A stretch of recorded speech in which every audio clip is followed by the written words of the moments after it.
Bonjour et bienvenue sur cette nouvelle vidéo. Aujourd'hui et pendant tout le mois d'octobre, je vais dessiner et poster une vidéo par jour en suivant cette liste de thèmes très halloweenesques.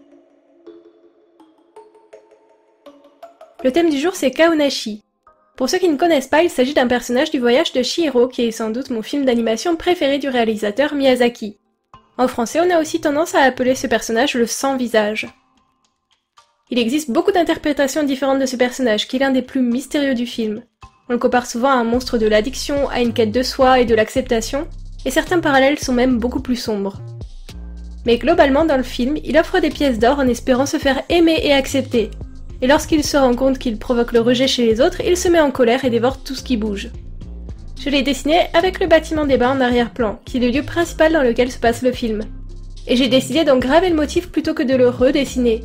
Déjà parce qu'il a énormément de détails compliqués à reproduire en petites dimensions, mais aussi et surtout parce que j'ai des plans bien différents de d'habitude pour sa mise en couleur.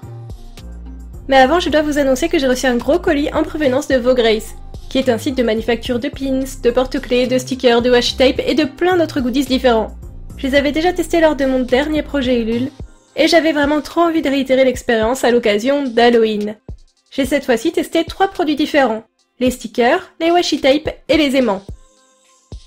On commence avec le washi tape qui est le premier design que j'ai dessiné. Clairement, je me suis inspirée de ce design pour faire mon chat du jour 10. J'ai essayé de dessiner mon chat au moment où il fait tomber la nuit. Et j'ai vraiment fait en sorte qu'on ne voit pas la démarcation dans le design au moment de la transition du motif. Je déteste les washi tape avec une transition nette, ça gâche tout le plaisir je trouve. Je l'ai commandé en 2 cm par 10 mètres, histoire d'avoir de quoi faire. J'ai certains washi tape qui ne font même pas 2 mètres et j'ai peur de les utiliser parce qu'ils s'usent trop vite et je voulais à tout prix éviter ça. Ensuite les stickers. Vous reconnaissez le design du jour 10, forcément.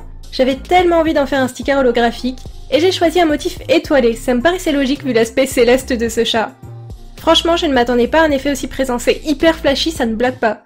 Le filtre holo que j'utilise chez moi n'est clairement pas aussi impressionnant. On termine avec un dernier goodies que je n'avais encore jamais testé chez Vaugrace, les magnettes avec un revêtement époxy.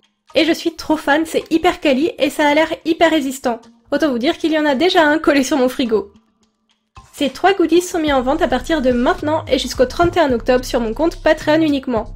Un print A6 et une planche de coloriage, que je n'ai pas encore fini pour l'instant mais qui ressemble à ça, viennent compléter ce pack. Je vous propose aussi des échelons différents si vous ne souhaitez que le print ou que la planche de coloriage. Mais attention, pour le pack goodies, il est limité à seulement 30 exemplaires. Alors si ça vous intéresse, c'est maintenant ou jamais. Je vous ai bien sûr mis le lien de mon Patreon en description de cette vidéo.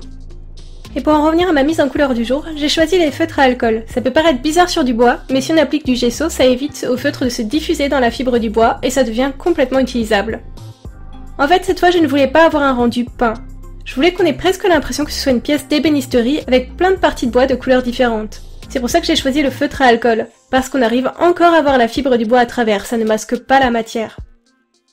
J'ai d'ailleurs laissé pas mal de bois brut apparent dans mon design. Et je vous avoue que je n'avais même pas tant envie que ça de le mettre en couleur. Je pense que ce petit Kaonashi était déjà très beau rien qu'à l'étape de la gravure. Et vous, qu'est-ce que vous en pensez? Avec ou sans couleur? Ou les deux d'ailleurs, parce qu'au final je l'aime aussi en couleur. Je continue aujourd'hui aussi à répondre à vos questions. Et aujourd'hui c'est Sophie qui me demande si j'ai fait des études d'art. Eh bien pas vraiment, j'ai suivi un cursus d'histoire de l'art et d'archéologie à la fac. Je sais qu'il y a le mot art là-dedans mais on n'y dessine jamais, on fait des études d'œuvre. Ensuite j'ai enchaîné sur des formations de graphiste et de web designer.